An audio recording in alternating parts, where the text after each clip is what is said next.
俄罗斯放狠话后，尹锡悦被戳中要害，连忙安排高官前去降火，难道不怕中国的反制吗？大家好，欢迎来到振宇在线。前段时间呢，尹锡悦的访美之旅呢，可谓是引人注目，但大家讨论的重心可不光是美韩之间的合作沟通，还有尹锡悦的激进外交做派。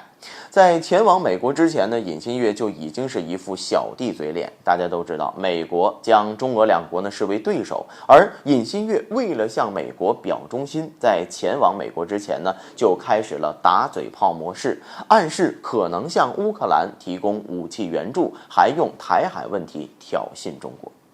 当然，尹锡悦成功地引起了中俄两国的怒火，都向韩国发出了严重的警告。而梅德韦杰夫的狠话呢，更是令韩国如坐针毡。他特意提到半岛局势，并且抛给韩国一个问题：如果俄罗斯最新的武器出现在了半岛，那韩国民众会作何感想呢？还能够作何感想？当然是提心吊胆了。梅德韦杰夫的话呢，也是直接戳中了韩国的要害。毕竟，一个稳定的半岛局势是韩国能够插手更多国际事务的关键。一旦半岛局势动荡，韩国哪还有心思去管国际事务呢？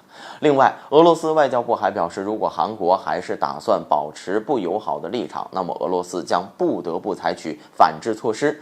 不难看出，因为尹锡悦的不当言论，韩国与俄罗斯之间的关系已经如履薄冰了。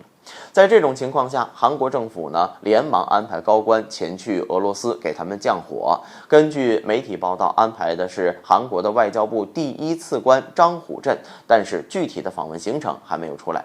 值得注意的是，张虎镇之前呢是韩国驻华大使，而这次的访俄行程呢，就是为了缓解俄罗斯与韩国之间的紧张问题，从而让俄罗斯打消向半岛运送武器的想法，加强俄韩两国的沟通合作。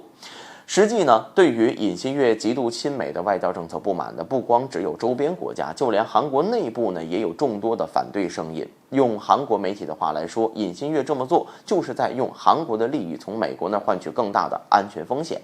毕竟韩国周围呢可是有3个拥核国家。尹锡悦的激进外交很容易让韩国成为被反制的对象。既然韩国同时得罪了中俄两国，那么为什么只派官员访问俄罗斯？难道不怕中国的反制吗？韩国当然怕了，所以呢，他们一边挑衅中俄向美国表忠心，一边呢也不忘偷偷灭火。除了派遣高官访问俄罗斯之外呢，还邀请了中方访问韩国。只不过呢，中国不欢迎吃饭砸锅的朋友，韩国的相关邀请函也就石沉大海了。有趣的是，有消息表示俄罗斯根本不欢迎韩国官员。虽然不知道是真是假，但能确定的是，俄罗斯在面对韩国这种两面三刀的国家时，自然也不会惯着他们。从长远来看，韩国不应该呢为了讨好美国忽略其他国家的利益，应该采取更为谨慎和全面的外交策略，不然呢真的会成为下一个乌克兰了。好了，本期节目就到这里，欢迎大家点赞分享精彩的评论。